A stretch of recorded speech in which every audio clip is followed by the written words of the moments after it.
Why should you sell your business and how can you do it?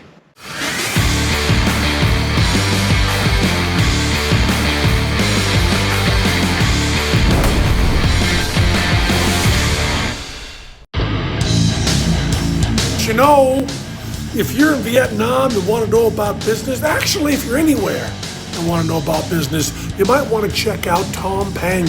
He doesn't fuck around. Yeah, Tom Peng. He's A-okay. Peace. So when we talk about a business, usually it is somebody's baby, right? Entrepreneurs like to treat their business like their little baby. And I do too. Like all of my businesses are like my little babies. I care about them very, very, very much. So why would any business person sell their business? Let me explain. Do you die? Does anybody die? Of course, we don't live forever. If we don't live forever, eventually we're gonna pass from this planet, we're gonna pass from this earth. And what about our businesses? Right? Do the business die with us? No, of course not. So what you can do is convert that business into money. And that is the primary reason why people sell their businesses. Because one, they know they're at the end of their life. They know they're not gonna live forever. They know they cannot pass their business to their children, probably because their children do not want the business. And that happens a lot. So what do? You sell the business. So people generally consider selling their business when they realize, hey, they only have so much life left. Two, they want to retire. They're tired. Maybe they got sick of the business. They no longer are interested in business. Maybe they have a different life plan. Maybe they want to move to the United States. Maybe they want to go live with their relatives in the USA. They don't want to live in Vietnam anymore. That could be a reason why they want to get out of the business. And the only way to get out of the business is one, you shut it down, or you sell it. And of course, the second option is better. When you sell it, you get money. How do we put a price on the business? Well, one, you gotta have financial statements. You gotta have accurate financial statements. So the financial statements will tell people like how much money you're making, how much money you're spending, what is your profit, what is your loss, all right? And how do we value a business? When you look at a business, we look at really the profit. What we're really looking at is something called EBITDA. And EBITDA really means profit before taxes. That's all it means. It means net income before taxes. It's a number that indicates how much money it makes before taxes. So generally what happens is that they take that number, EBITDA, they multiply by a factor. So it could be 2, it could be 3, it could be 5. So generally for most businesses, it's about between 1 and 2, all right? So it's a profit multiplied by 1 or 2 times. But there are some businesses where the seller is willing to pay for more. For example, if you're in technology, if you're in software, they're willing to pay more, maybe 5 times, maybe even 10 times. If you're a really big software company, maybe they're willing to pay 20 times. But for most small businesses, it's about 1 to 2 times. If you get 2 to 5 times, you're getting a really, really, really good deal. Let me share something with you. So in Canada, about 2 years ago, I started doing merger and acquisition. I was looking for companies to buy. And actually, there were some really, really good candidates. I was looking at some software companies. I was looking at a military contractor as well. They're building software for the Canadian and NATO militaries, the North Atlantic treaties organizations, the US, the Canada, the Western European countries. And that was a really good business. I look at their numbers and it's like they are making a lot of money. And the owner was getting kind of old. He was, I think, in his 60s, and he wanted to retire.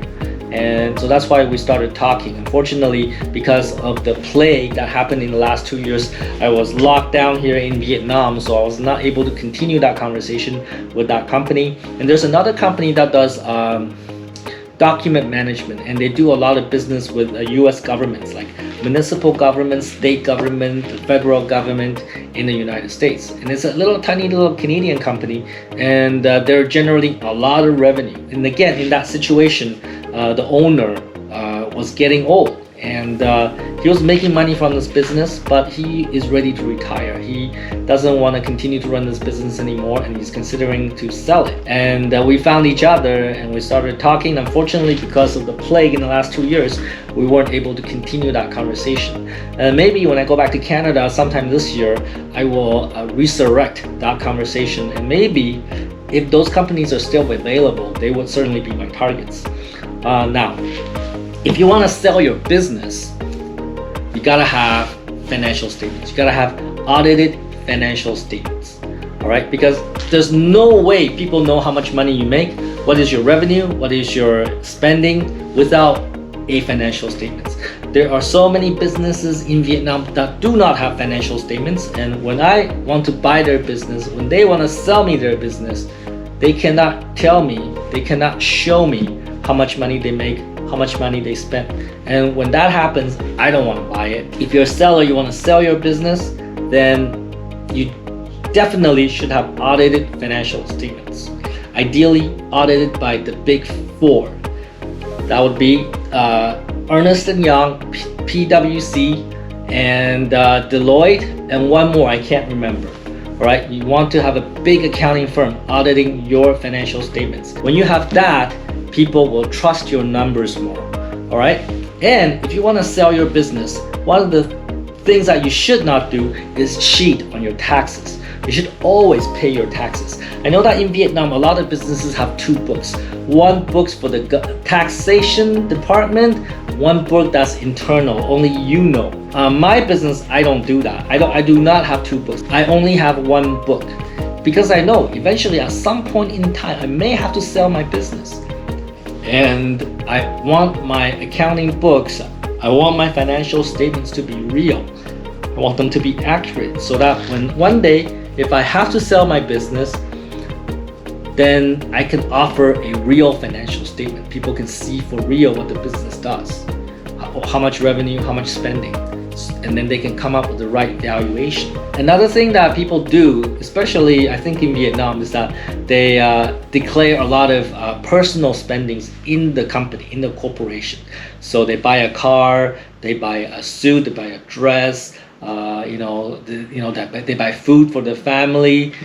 All those expenses are declared in the corporation, right? When you do that, the potential buyer is going to look at your spending, and they're going to go into the details. They're going to see, whoa, you're spending money on your mistress, you're spending money on your girlfriend, you're spending money on your other girlfriend, you're spending money on this, and then they get suspicious. They don't trust the business anymore. They think you're kind of not honest, right? When the buyer thinks you're not honest, then they're less likely to put down the money. And also, it takes a lot of effort to figure out which are personal spendings, which are actually real corporate spendings. And they actually have to go through all the work to figure out what is your real financial situation in the business in order to decide whether it's a good buy or not. And of course, the third thing is, if you want to make your company attractive, don't have any debt, right? So if your business have a lot of debt, you owe the bank, you owe the loan shark, you owe your brother, your sister, your cousin, your son, your daughter, your wife. If you owe a lot of money all over the place, then the buyer will also be suspicious, because they don't like debt. Because when they buy your business, they're also going to be inheriting all that debt. They don't like that. So when you are preparing a business for sale, what you want to do is clear all the debts. There are no debt in the business, right? So when people look at your financial statement, it's a clean financial statement. There is no debt in the business. They're really buying the business. They don't have to worry about actually owing somebody some money, and that's kind of important. So in summary, why do people sell their business? Because people die. Businesses can live forever, and you can convert business into money.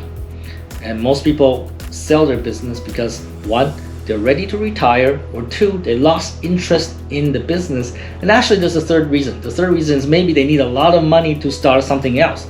Maybe they need a lot of money to start another business, and they're willing to sell this one. And in order to sell your business, there are a few things that are really important. One, you gotta have an audited financial statement, ideally done by one of the big four accounting firms. And two, you gotta make sure your accounting is clean. don't declare a lot of personal expenses in your accounting books, because that will make people feel very, very suspicious. That will make people feel that you're not really honest, right? And number 3 is don't have a lot of debt in your business. When you have a lot of debt in your business, people are kind of worried, they're scared. They think that they're gonna inherit a lot of your debts, and they don't like that. So what you should do is pay off those debts, make your business look more attractive, so that more likely you can sell it. And am I buying business in Vietnam?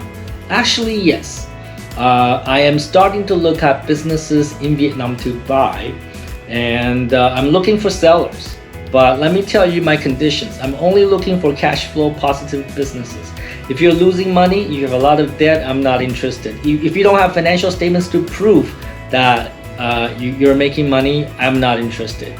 If you have a cash flow positive business, then I'm interested.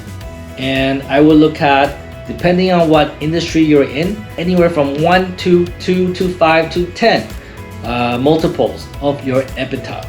Depending on your industry. If you're in software, I will pay for more. If you are a restaurant, I will pay very little. Actually, I will never buy a restaurant. That will just be stupid.